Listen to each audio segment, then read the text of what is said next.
बोलिए श्री सतगुरु महाराज की जय। सतगुरु धनी देव चंद्र जी महाराज की जय। महामती श्री प्राणनाथ प्यारे की जय।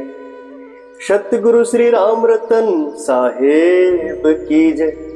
मेरे प्राणधार, मेरे आत्म संबंधी सुंदर साथ जी, आप सभी के चरणों में मेरा कोटान कोट प्रेम प्रणाम जी। तो मेरे प्राणाधार सुंदर साथ जी, जैसे कि आपने गत भाग में जाना कि किस प्रकार जब रामानंद जी का वह 17 दिन का उपवास महाराज जी की चुटियल बातों के कारण उनको तोड़ना पड़ता है, जो उन्होंने तिल्ली रोग के कारण मरने हेतु रखा था। और जब वह थोड़ा भोजन ग्रहण कर लेते हैं तो उसके पश्चात क्या देखते हैं कि एक वैद्य वहां पर आते हैं अपनी कुछ दवाई बंटी गोली लेकर। तो महाराज जी उनसे प्रश्न पूछ उठते हैं कि वैद्य जी, क्या आपको पता है कि रामानंद जी का जो यह रोग है वह किस कारण है? तो वैद्य जी जवाब देते हैं, नहीं, मुझे तो इतना पता है कि मेरे पास थोड़ी बहुत गोली बट्टी होती है तो मैं इनका इलाज कर रहा हूं। तो महाराज जी उनको स्पष्ट रूप में कह देते हैं, जब आपको इसका नहीं पता कि रोग उपजा कैसे और कौन सा रोग है तो आप इलाज कैसे करेंगे। इतनी बात सुनते ही वह वैद्य वहां से भाग उठता है।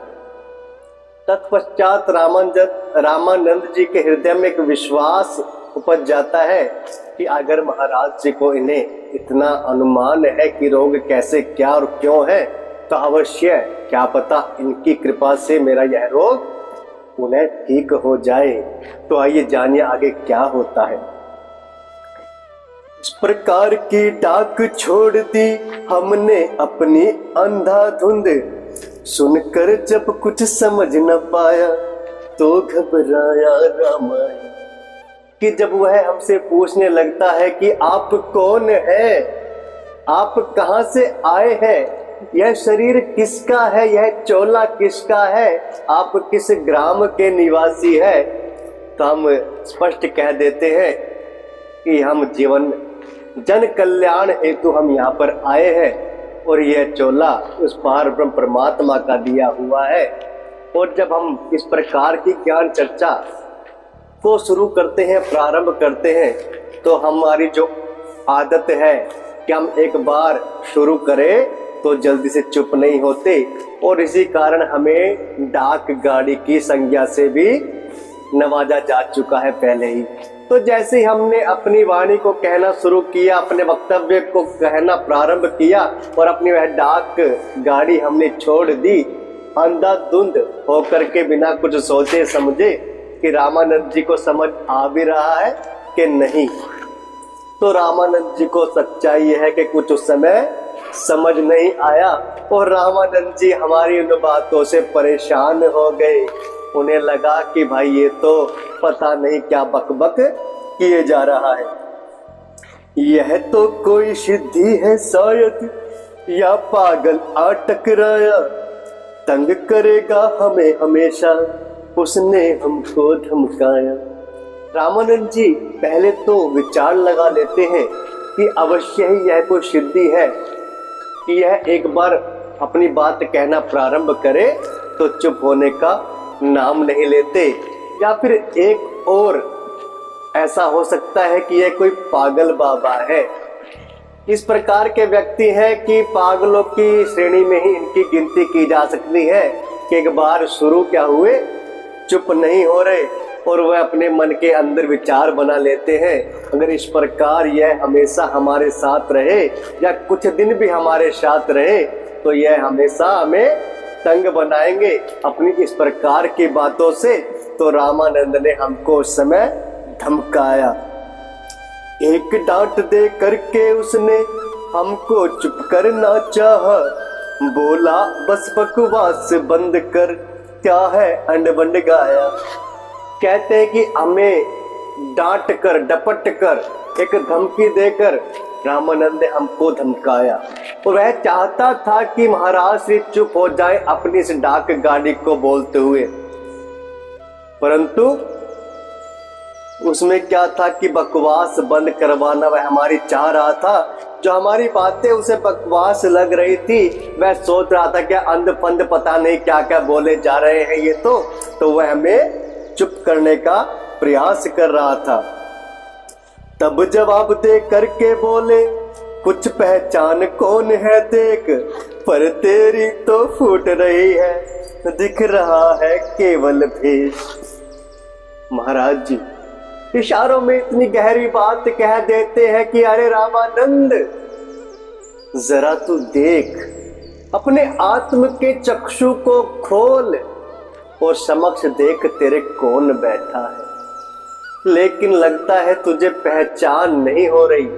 तू आज अकल का अंधा बनकर बैठ गया है, आज हमें चुप कराना चाह रहा है, परंतु बाद में एक ऐसा समय आएगा कि शायद तुझे पछताना ना पड़ जाए कि सामने से कौन क्या ज्ञान की बातें दे रहे थे, परंतु हमने उन्हें चुप करा दिया।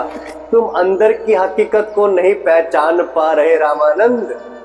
तुम केवल एक ऊपरी चोला, एक मानव शरीर, एक मानव का भेष देख रहे हो।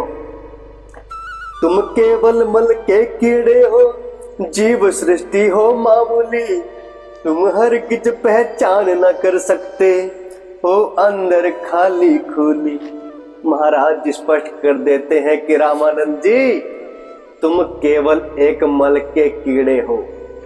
इसका साक्षात अर्थ यह है सुंदर साथ जी कि एक शारीरिक ढांचे को लेकर आप बैठे हो, लेकिन आपको उस पार ब्रह्म परमात्मा को पाने का रास्ता, मार्ग या उसके ज्ञान की ओर चलने की लेश मात्र भी तुम्हारे अंदर ऐसी इच्छा नहीं है। तुम केवल सांसारिक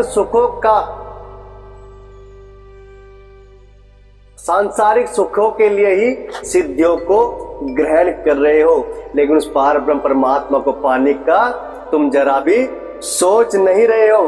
तुम केवल क्या है, अंदर से खाली खुली हो। तुम्हारे अंदर बिल्कुल भी ऐसी इच्छा शक्ति नहीं है कि पार ब्रह्म परमात्मा को तुम जानने की जरा सी चेष्टा भी करो। जिसको इल्म स्वयं अपना नहीं, क्या जानेगा औरों को। बात बड़ी की क्या तुम जानो, क्या जानो दिल तोरों को। कहते कि पहले आप पहचानो रे साधो, पहले आप पहचानो कि जिस बंदे को, जिस व्यक्ति को अपने ही बारे में ज्ञान नहीं है पूर्ण कि वह कौन है और वह किस कारण से यहाँ पर जन्मा है, अगर इतनी सिद्धियां प्राप्त की हैं तो उसका कारण क्या है, और अपने मूल वतन निज घर की जिसको एक इच्छा नहीं है कि मैं कौन हूँ, कहाँ से आया हूँ और मुझे जाना कहाँ है। इस प्रकार का एक प्रश्न अगर अपने हृदय के भीतर नहीं उठ पाता तो इस प्रकार के महापुरुष महात्मा होने का कोई औचित्य नहीं बनता। तो रामानंद जी, आप अभी खुद को ही नहीं पहचान पा रहे हो तो भला औरों को क्या जानोगे। और ये तो बहुत पार की बात है, तो मेरे पार ब्रह्म परमात्मा की बात है, जिनको तुम शायद पहचान नहीं पाए, नहीं जान पाए, तो उनके तिल तोरों को, उनके ज्ञान को, उनकी वाणी चर्चा को भला तुम कैसे जान पाओगे। जाने क्या क्या रहे भोंकते हम अपनी उसरों के साथ, पर बेचारे रामानंद को बात एक भी लगी न हाथ। कहते कि ना जाने हम क्या क्या बड़बड़, क्या क्या उन्हें ज्ञान की बातें, वाणी चर्चा सुनाते रहे, लेकिन बेचारे को एक बात भी हमारे पल्ले नहीं पड़ी, क्योंकि वह केवल सांसारिक एक जीव सृष्टि का एक मूल रूप था, जिसको से केवल संसार के इर्द गिर्द का ही ज्ञान था और उसके आसपास ही वह घूमना चाह रहा था। पिंड किस तरह छूटे इससे, इतनी बात सोचता था प्यारे, इतनी बात सोचता था। लिपटा दीवाना कोई कैसे छुटे खोजता था। बोलो जी श्री धाम धनी की जय, बोलो जी श्री रतन पिया की जय। कहते हैं कि पिंड कैसे छूटे इससे। रामानंद जी के अंदर विचार उत्पन्न हो जाते हैं कि भैया ये तो इस प्रकार के साधु हैं कि एक बार स्टार्ट हुए, प्रारंभ हुए तो चुप होने का नाम नहीं ले रहे और केवल अपनी ही बातें बोलते जा रहे हैं, हमारी कुछ भी सुनने की इच्छा जाहिर नहीं कर रहे, तो हमारा किस प्रकार इससे पीछा छोड़ जाए। ये तो कोई दीवाना लगता है, कोई पागल लगता है जो लेकिन बकबक किया जा रहा है। कौतूहल तो था अवश्य कुछ पागल, विप्रभेश में क्यों रामानंद तंग आकर के एक दिन हमसे यूं बोला। कहते उसके अंदर कुछ ज्वार भाटा तो अवश्य ही पनप रहा था, कौतूहल सा उसके हृदय के भीतर मच रहा था। अगर ये कोई पागल है तो वैराग्य का इस प्रकार की वेशभूषा इन्होंने क्यों धारण की है, क्यों उन्होंने वैराग्य को धारण कर लिया और एक महात्मा साधु के रूप में यहाँ पर आए हैं। तो इस प्रकार हमारी बातों से तंग आकर के एक दिन रामानंद जी हमसे समक्ष रूप से, स्पष्ट रूप से प्रश्न पूछ लेते हैं। चले जाओ अब आप यहाँ से, करके कुछ कृपा हमारे पे। हमने भी विनम्र होकर के उत्तर दिया इशारे से। तो रामानंद जी कहते हैं कि दिन स्पष्ट रूप से कि महाराज आप एक काम कीजिए कि यहाँ से आप चले जाइए, हम पे इतनी कृपा करें। तो हमने भी उनको इशारा करके कुछ बातें कही। क्या भाव उदय होने से पहले चले गए होते महाराज, अवश्य आवश्यकता ही नहीं पड़ती तुम्हें हमें कहने की आज। महाराज जी वो जो है कि मन की बात तक जान लेते हैं, तो रामानंद जी को स्पष्ट कर देते हैं, अरे रामानंद जी आपके हृदय के भीतर इस प्रकार के भाव की उत्पत्ति से पहले ही हम यहाँ से निकल जाते, आपको तो कहने की आवश्यकता ही नहीं थी। कहते ना तन की जाने मन की जाने दिल की जाने चोरी। अरे उस साहिब से क्या छिपा जिसके हाथ में डोरी। तो महाराज जी तो अंतर आत्मा की आवाज पढ़ लेते हैं सामने वाले की, तो स्पष्ट कह देते कि आपको कहने की भी आवश्यकता नहीं थी, लेकिन कुछ कारण है। वो क्या है? किंतु आपकी आज्ञा का अब हमें उल्लंघन करना है, ठीक अवस्था ना हो आपकी तब तक यहीं ठहरना है। कहते हैं कि महाराज जी जब किसी अपने सुंदर साथ का, अपने प्यारे का हाथ थाम ले तो जल्दी से छोड़ते नहीं है। तो महाराज जी स्पष्ट कर देते हैं कि भाई रामानंद जी हम तो आपके हृदय के भीतर भाव उत्पन्न होने से पहले चले जाते, लेकिन आपने हमें स्पष्ट रूप से बोल दिया यहाँ से जाने के लिए। अब तो हम आपकी इस आज्ञा का, इस आदेश का उल्लंघन अवश्य करेंगे। क्यों?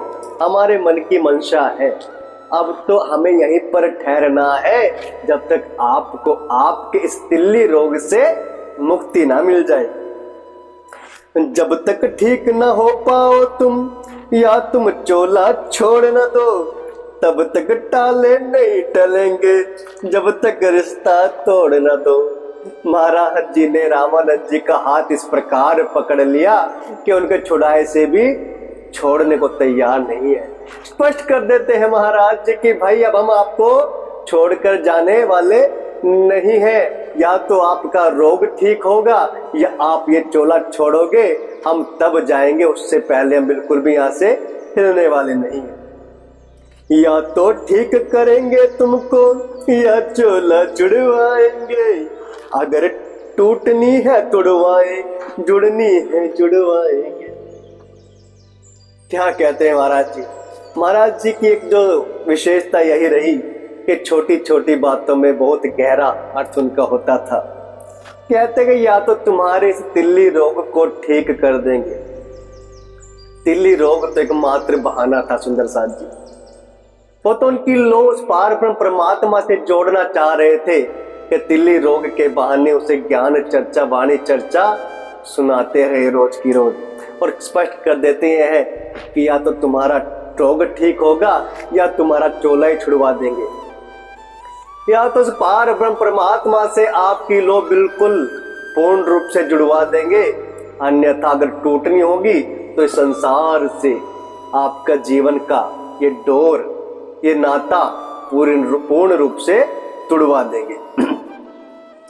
आप हमें मारे भी चाहे हम सहर्ष सब सह लेंगे, हालत नहीं है ठीक आपकी कुछ कह लो सब झेलेंगे।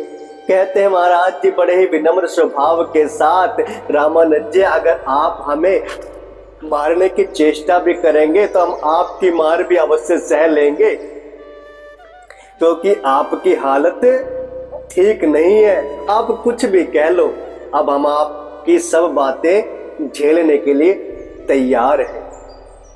देखिए प्राणधार सुंदर साथ जी कितना परिवर्तन महाराज जी के स्वभाव में आ गया जब से रतनबाई का विराजमान उनके चोले में हुआ।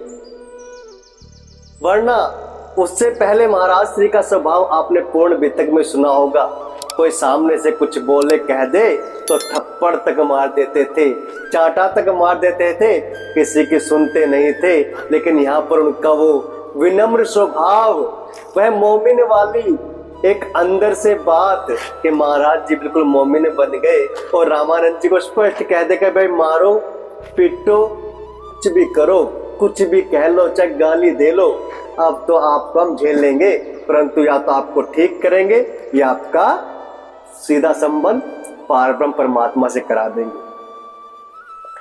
ये जब तक हम अलग आपसे चाहे तुम जीते मरते, पर अब आने लगे तुमसे छोड़ जाए तुमको किस पे। कहते हैं कि जब तक हम आपसे मिले नहीं थे, हमारी घनिष्ठता जब तक नहीं बनी थी, मित्रता नहीं हुई थी, हमारा संबंध नहीं जुड़ा था, तब तक आप चाहे जीते चाहे मरते हमें कोई सरोकार नहीं था। परंतु अब हम आपसे मिले हैं तो यह हमारा कर्तव्य बनता है कि हम आपको ठीक अवश्य करके जाएंगे और हम आपको किसी के सहारे किसी के भरोसे बिल्कुल छोड़ नहीं सकते। इधर आपका जीवन दाता वैद्य हमारी बातों से भाग गया, बोलो फिर कैसे जा सकते हम यहाँ से। एक वैद्य के ऊपर जो आप भरोसा करके बैठे थे कि यह वैद्य हमें ठीक कर देगा, परंतु वैद्य भी ठीक नहीं कर पाया और वह हमारी बातें सुनकर भाग गया, तो हम भला आपको कैसे छोड़ दें। अब हमारा कर्तव्य बनता है कि वैद्य तो चले गए, हम किसी तरह आपको ठीक करने का प्रयास करें। अब उत्तरदायित्व आपका निर्भर है केवल हम पर, कार्यभार सेवा बेवा का जाए छोड़कर सब किस पर। कहते हैं महाराज जी कि अब हमारा उत्तरदायित्व बनता है कि आप ये हम सेवा करें या आपको ठीक करें। अब कार्यभार जो भी सेवा वेवा का है हम किसी के भरोसे छोड़कर कतई भी नहीं जा सकते। रामानंद हमारी बातों पर कुछ ता चिड़ा सा हुआ, पर अपनी यथार्थ बातों को सुनकर के खामोश हुआ।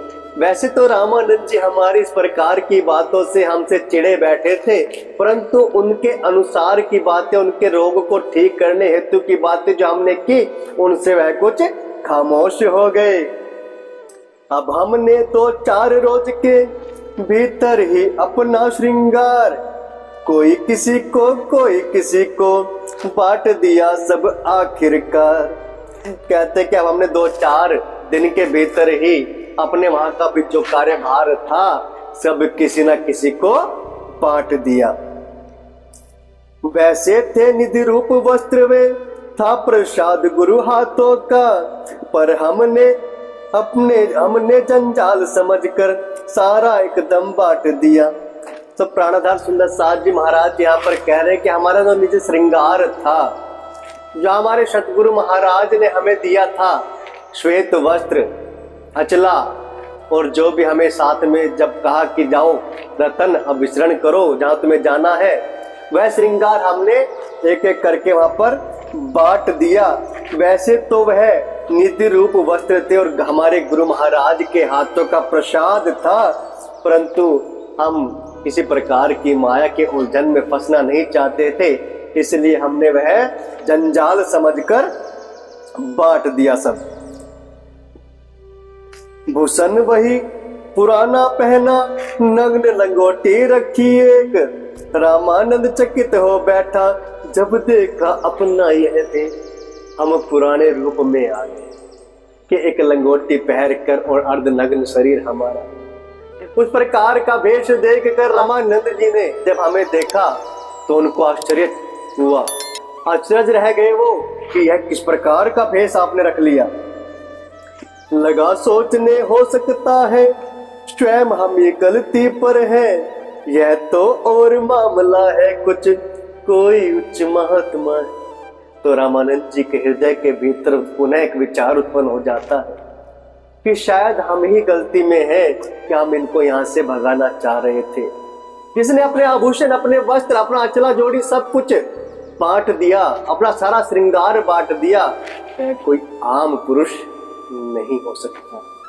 अवश्य ही यह कोई बहुत उच्च महात्मा है, उच्च कोटि के महापुरुष है। रामानंद ढला सतर से झुकने लगा हमारी ओर, हमने भी सत्संग आदि में पकड़ा उसका पूरे तौर। कि उसके पश्चात जब उसने हमारी इस प्रकार की वेशभूषा देखी तो रामानंद हमारी तरफ कुछ झुकने लगा, उसका स्वभाव हमारी तरफ झुकने लगा। तो हमने भी बस तुरंत प्रभाव के साथ उसको सत्संग आदि में जोड़ा और उसके पूरे तौर तरीके से उसको पकड़ लिया कि अब सत्संग वाणी चर्चा पूर्ण रूप से उसके समक्ष, उसके साथ हम करने लगे। जो भी विषय पकड़ लेते हम खोल खोल कर रख देते, अर्थ अर्थ का अर्थ, गुण का भी अर्थ रख देते।